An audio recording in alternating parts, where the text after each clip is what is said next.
Good evening, folks. We are live on the 12th of June. It is, yep. That's no good. Huh? Sorry?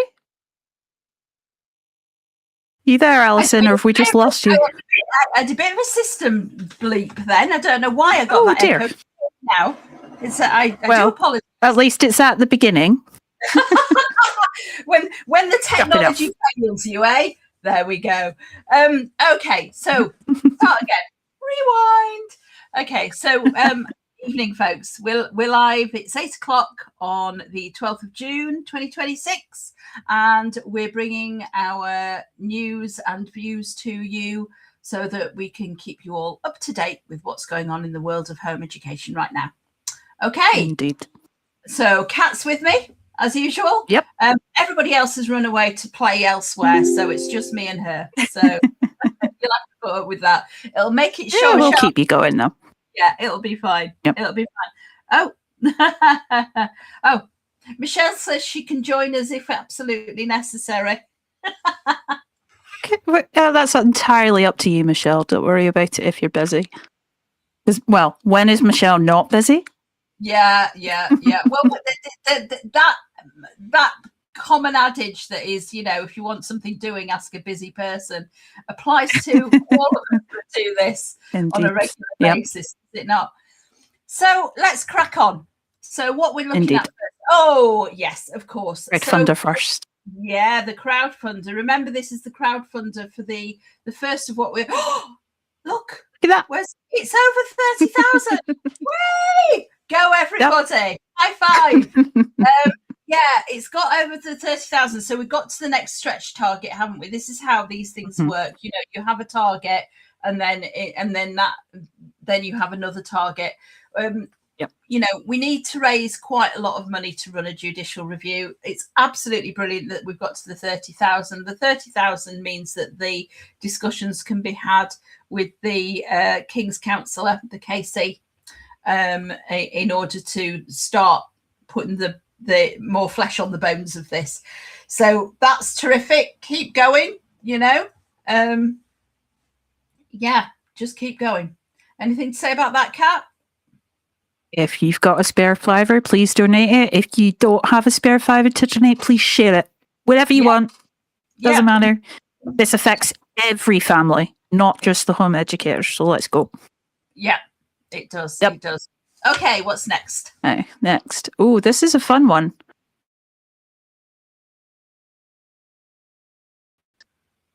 Wide AI rollout because it's zoomed in so you guys can see. Yeah, the important word there, the important phrase there is the AI. That's absolutely the scary bit. They're going to use two products to gather data from many disparate places that they've already got data, allegedly turn their messy and unstructured data into an accurate, trusted record. Just to remind folks, AI, it has hallucinations. An AI hallucination is when the AI gets it wrong and makes stuff up. Okay? Yep. Of a better way of putting it, in very much layman's terms, that's what happens. So that's, for example, we see people using AI. They might come on the action group and they might say, oh, I've used AI to analyze the Children's Wellbeing in Schools Act, and this is what it says. And we look at it and we go, no, that's a load of garbage. That doesn't make any sense. It's not the fault of the poster, though. It's the AI.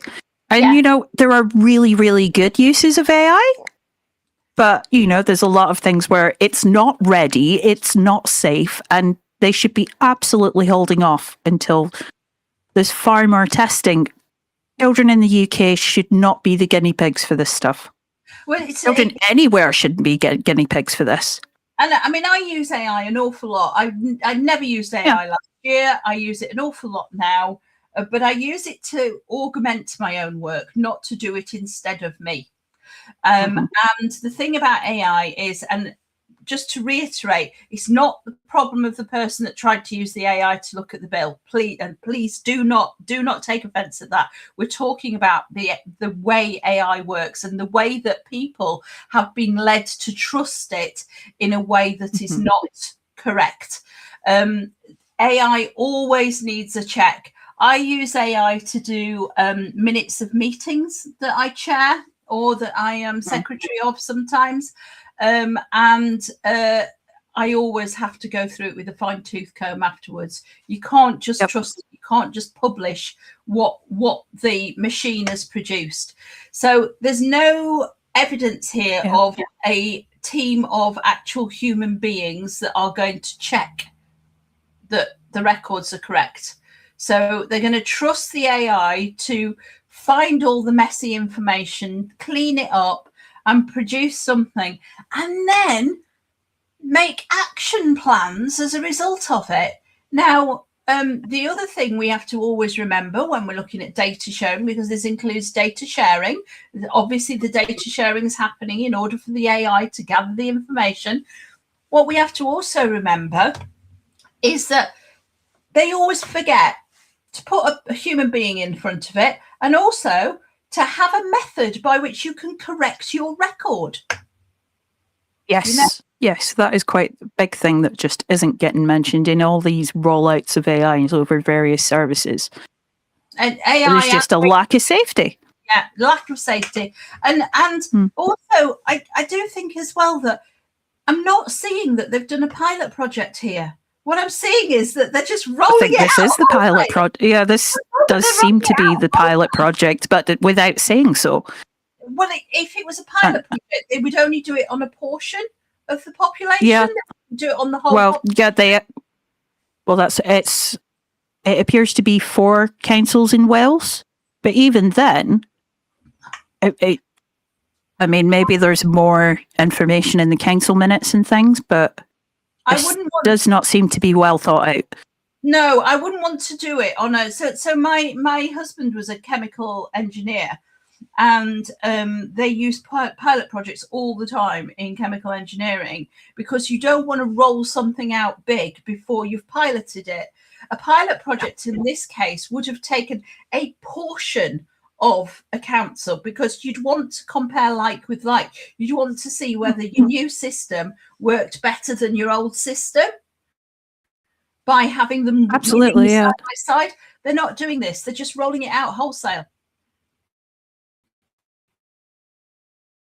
That's not how it works. Absolutely. It's not how it works. I find this quite terrifying, actually.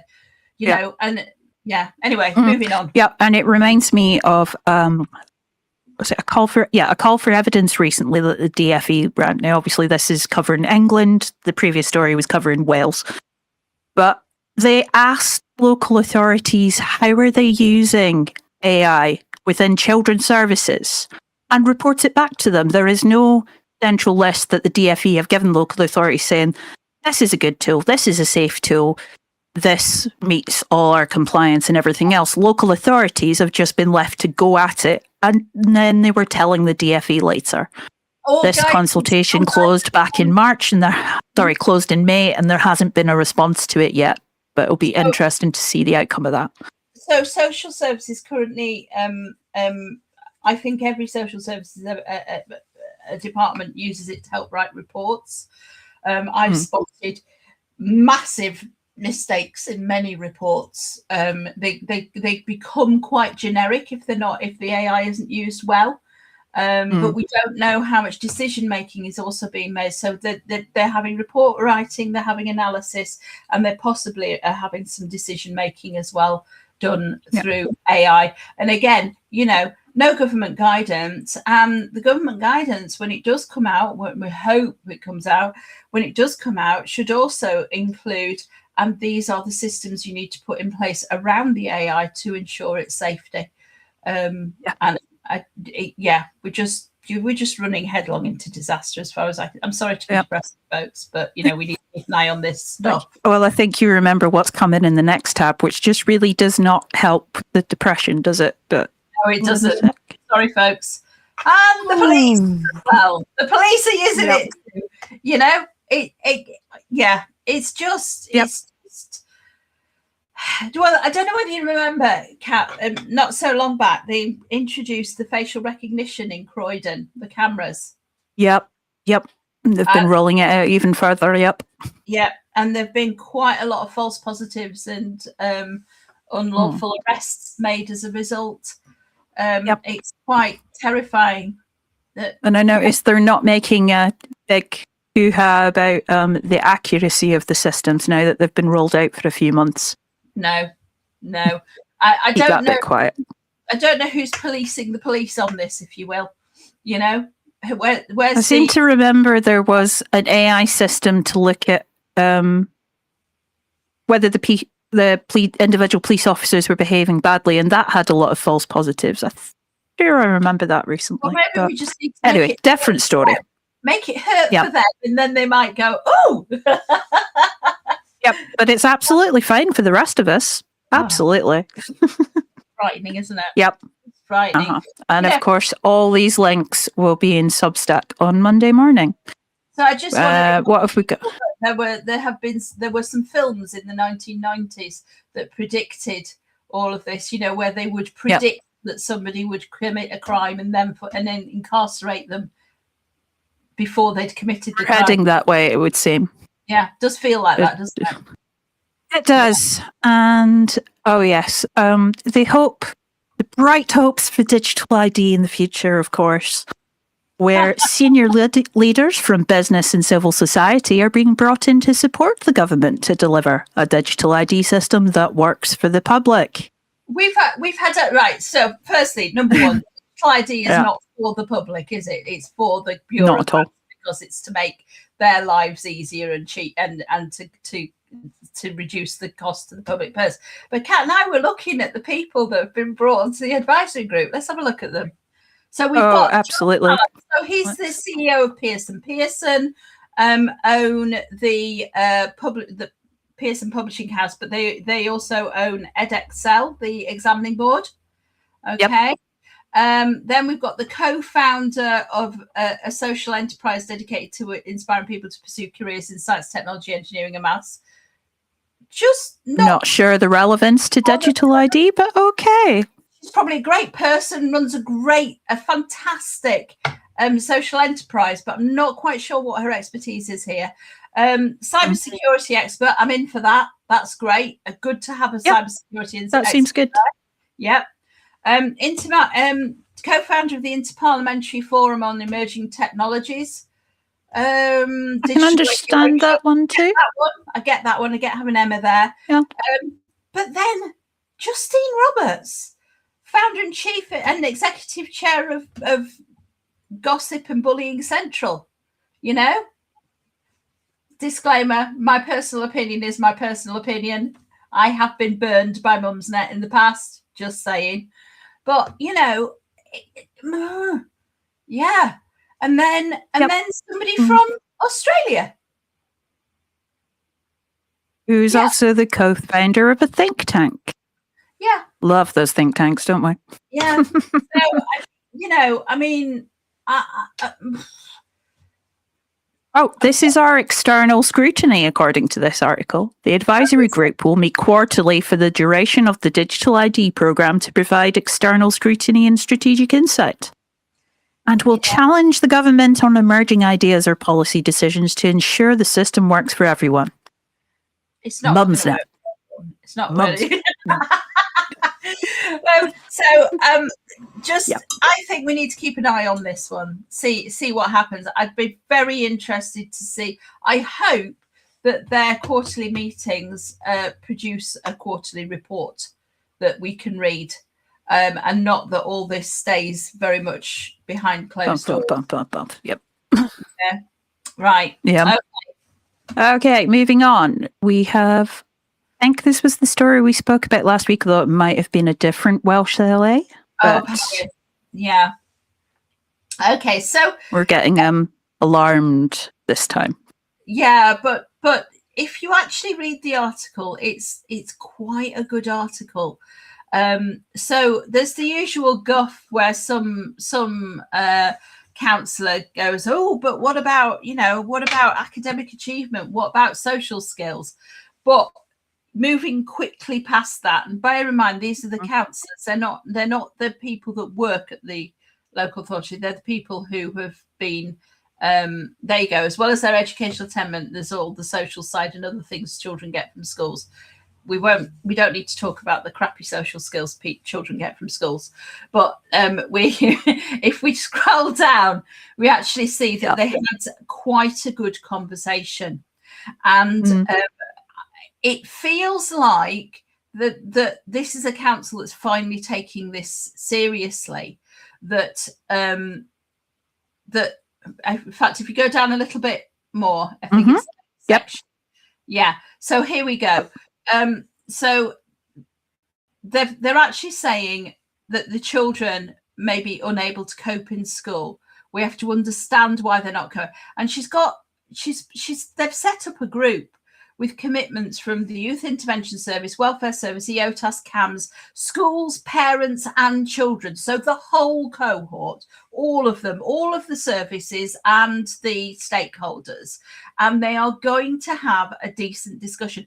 I'm hoping that they become very brave as a result of this. We need somewhere to start being brave, to start sticking their heads above the parapet, who are in the school system, that person to stand up and say school is not currently fit for purpose. We are damaging children, and we need to stop that right now. We need to change it, because this rise in home education is not the result of parents who, like me, from the beginning said, I would like to home educate my child because it's what I think would be best for my child. These are refugees from school. This is people whose children have been damaged by their experience at school or with services related to school. Yeah. So, it does look like the counsellor here was really, really close to getting it.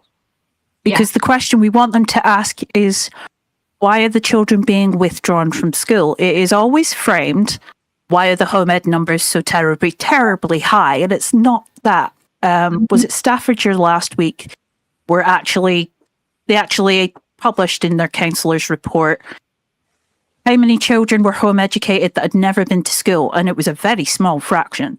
We need more councils doing that, because the DFE aren't. The DFE don't care to publish that information. They could work it out if they chose to. They don't. Yeah, absolutely. So I think this is interesting. So look, see, there's an issue around the capacity of secondary schools to deliver, in particular, to children who find the school environment difficult, and that's the resource issue. Well, we know it's not necessarily a resource issue. It's an attitude issue, is it not? And it's a systemic issue as well. If we're making school uniform more important than being emotionally and physically ready to learn in the day, then there is something very wrong. The priorities are wrong. If we're stopping children going to the toilet because we want control, or we're not letting them take their jumpers off when they get warm, how are you ever going to learn how to be a grown-up if you're not allowed to decide for yourself that you do warm? Anyway, this is just the BBC also covered it as well. It's appeared in a few papers, but they write up different bits of the meeting. So if finding the notes for all of the meeting is too much, which they don't make it easy anyway, read a couple of reports and it kind of covers a lot of what was going on. Where we got? Oh, yes, Plymouth and the FOI scandal, but it's made it to the register. So Kat and I we quite like this news outlet, don't we? Because they seem to be taking an interest in this, and they're putting two and two together. So the register is more technology news and things, but it does appear that they've been reporting on data breaches and things. So it's nice that a more mainstream source has picked this up, and I believe it might be someone from the action group or maybe someone from the local group, but somebody contacted them to let them know. Fantastic. Thank you very much, because this really needs to get more eyes on it. Yes, it does. So we know, and I think you discussed last week that this had happened, that the 500 odd home educating families were all their email addresses were put in the CC line instead of the BCC line, and instead of the blind copy line. And then the register have gone, and this blunder comes barely a week after the York Council disclosed a similar mistake. We're getting these reports every single week. How on earth can we trust local authorities with our data if they can't even get a simple email right? Yep. So that's very true. Yep. And I think the exact number was 418, I believe. Possibly. But, about 500, it's a good number for the register to report on. And they didn't get a comment back from Plymouth, but the council has also reported the matter to the ICO themselves. They haven't tried to brush it under the carpet like many local authorities tried to do when they say, oh, no, we've contained the email data breach. It's like, really? They actually have a legal duty to self-report. Yep. Some of them don't understand that they have that legal duty. When their data control officers get hold of the information, they go absolutely ballistic with them. So, yeah. Yep. Okay. Right. Where have we got to? This was an interesting FOI, which Fiona from Ed Yourself has written up quite a nice way. She's good at getting these into a form that's a bit easier to understand than 27 different PDF documents that they like to supply us with. Yeah. So this is an FOI request that covers a few years of correspondence between the DfE and Portsmouth. Which is the one? So it's 3 years. I suspect there isn't anyone watching that isn't familiar with what goes on in Portsmouth, so we won't cover that again. But yeah, education should not be deemed unsuitable purely because examples of work have not been provided. Yeah. We know the problems there. Yeah. Yep. Absolutely. Fiona's done a good write-up of it. You can follow the relevant emails through. And leave Fiona some love because she does so much good work for the home ed community, getting all these things written up and out there. She's like a dog with a bone with something like this, and we need folks like that to do these kinds of jobs. Brilliant, absolutely brilliant. Yep. So again, it just shows that repeatedly, time and time again, they've been told that they're being over. They're doing too much. They're being too, So the DfE does know. Well, what they choose to do is a different matter. I think Portsmouth get mentioned on every single one of my monthly meetings. Why doesn't that surprise me? Yep. It's fear right now because they're merging the councils, aren't they? They're producing a unitary authority down there, and they're going to have Hampshire in. And the people in Hampshire are a bit worried that the Portsmouth anti-home education disease is going to infect Hampshire. Yeah. And Hampshire's always had a good relationship with home educators. So that would be, there we go. Anyway, moving on. We have a very short call for evidence on the use of, screen time, basically, and screen use. So this isn't it's not like Alison. Public consultation. What we need here is anybody who's got any academic or survey data or anything like that, we really need them to get in touch with it. There's about 3 weeks to do it. It closes in 3 weeks. And the important thing is that we know that we have a large cohort who require screen time for self-regulation. So and communication as well. Communication. And that's not being considered. And that's especially scary when you've got nonverbal children who use AAC tools and the government are going, well, I mean, we might put a curfew on certain services that we're not specifying which ones they are. And it's just like, you're going to take away my child's voice. What the hell do you think you're doing? Yeah. And we also have We also have a cohort who require the use of screens in order to have any social life whatsoever. You know, we have quite a few shut-in children in our population these days. Children who've been damaged by society or school or whatever, and are really finding it tricky to navigate the public outside of the house, and actually creating social opportunities within things like Discord or online gaming and things like that. Absolutely vitally important to those children. And this one size fits nobody attitude. I mean, this is supposed to do two things. It's supposed to reduce cyberbullying, and it's also supposed to improve children's lives, because they do spend too much time in front of this. You know, how many times do you see somebody out with an 18-month-old child and they're a bit bored in the cafe? They're strapped into their pushchair like this while mum's having a nice cappuccino and a chat, and the kid's going, I'm bored, and she just hands the kid her phone. You know, it's about that stuff, that nonsense. That's what this is about. It shouldn't be about the children who need a bit more screen time or whatever, or find it very regulating or use it for social purposes. You know, and at the end of the day, you know, our children quite often get to choose their own timetable. They get to choose their own wake up times and bedtimes, don't they, Kat? Yeah. A little bit, yeah. And so, but then again, some of our days are also like 22 hours long. So yes, that is sometimes necessary. Yeah, so, exactly. Anyway, moving on.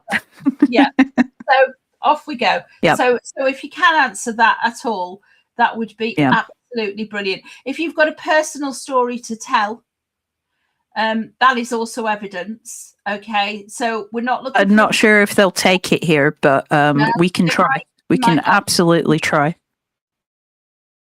Yeah, you can try. Okay. Yep. I have forgotten what's next now. Of course, the information sharing duty guidance consultation. Now, it's not actually that far away, is it? We've got about a month before this closes. It's been quite a short consultation. Yeah. We did it last week and the week before, but four and a half just to keep it in mind. 4.5 weeks we've got. We'll see if we can do a run through of it in a week or so that people have an idea of how to do it.